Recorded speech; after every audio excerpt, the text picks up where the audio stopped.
ওসমান হাদির খুনের বিষয়টি আমাদের সবচেয়ে বেশি বিস্মিত করেছে একটি জায়গায়, তা হলো খুনির বডি ল্যাঙ্গুয়েজ এবং তার আকাশচুম্বী কনফিডেন্স। লক্ষ্য করুন, খুনি যখন তার টার্গেটের একদম গা ঘেঁষে রেকি করে এবং বডি ডিস্টেন্স থেকে পজিশন নিতে দ্বিধা করে না, তখন বুঝে নিতে হবে তার পেছনে কোনো বিশাল শক্তির অভয় রয়েছে। এমন হাই কনফিডেন্সের জন্য দুটি বিষয় প্রয়োজন: একটি সলিড প্ল্যান এবং টার্গেটের দুর্বলতা চিহ্নিত করা। ঘাতকরা জানতো হাদি একজন জননেতা হয়েও ছিল অরক্ষিত। তার কোনো গানম্যান নেই, কোনো এসকর্ট নেই, এমনকি নেই কোনো বিশেষ নিরাপত্তা।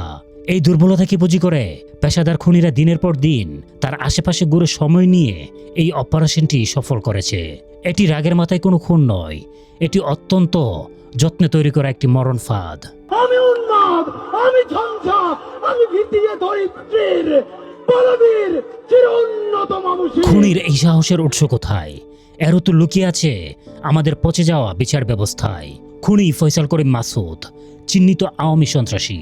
2024 সালের 8 নভেম্বর ডাকাতির সময় অস্ত্রসহ হাতে নাতে গ্রেপ্তার হয়েছিল সে। কিন্তু আশ্চর্যের বিষয়, 16 ফেব্রুয়ারি হাইকোর্ট থেকে সে 6 মাসের জামিন পেয়ে যায়।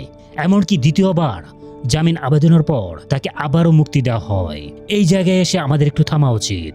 যে সন্ত্রাসী অস্ত্রসহ ধরা পড়ার পরও 2 বার জামিন পায়, সে কি খুনের সাহস পাবে না? ঠিক উল্টো চিত্রটি দেখুন। গত 24 অক্টোবর মুজাহিদুর রহমান নামে এক ব্যক্তিকে ডামি রাইফেল প্রদর্শনের অভিযোগে গ্রেপ্তার করা হয়। রাইফেলটি খেলনা প্রমাণিত হওয়ার পরও এবং কোনো অপরাধে লিপ্ত না থাকার পরও আজও তার জামিন মেলেনি। একদিকে দাগী আসামিকে জামিন দিয়ে খুনের সুযোগ করে দেওয়া হচ্ছে, অন্যদিকে নিরপরাধ মুসলিমকে কাঠামোগত শিকারে পরিণত করা হচ্ছে।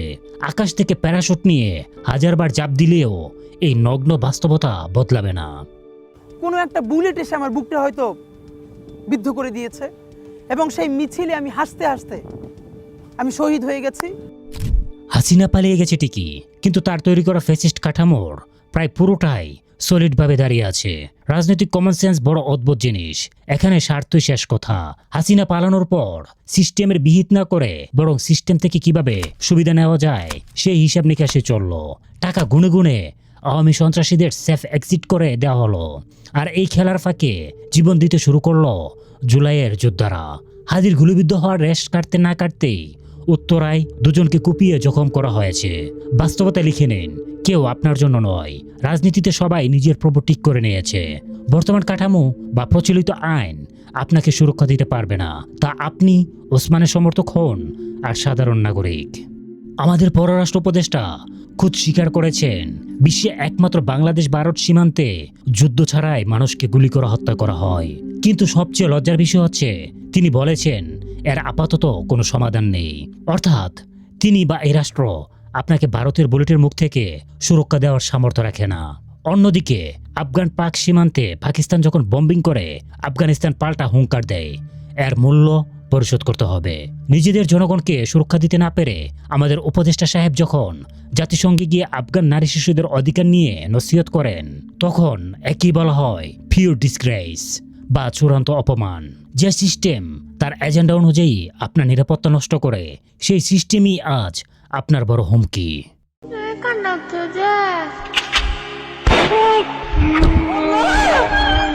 সাগররুনি হত্যার 12 বছর পেরিয়ে গেছে, আজও বিচার হয়নি।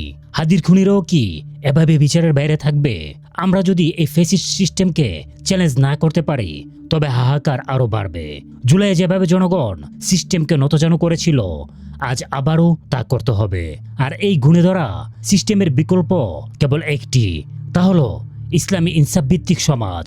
লক্ষ্য করুন, আফগানিস্তানে খুনি প্রমাণিত হওয়ার পর প্রকাশ্যে জনসম্মুখে যখন শাস্তি কার্যকর করা হয়, তখন সমাজ নিরাপদ হয়। আমরা যদি এমন 10টি খুনের প্রকাশ্য শাস্তি দিতে পারতাম, তবে হাদির খুনি হতে কিয়ামত পর্যন্ত সময় লাগতো পরিকল্পনা সাজাতে।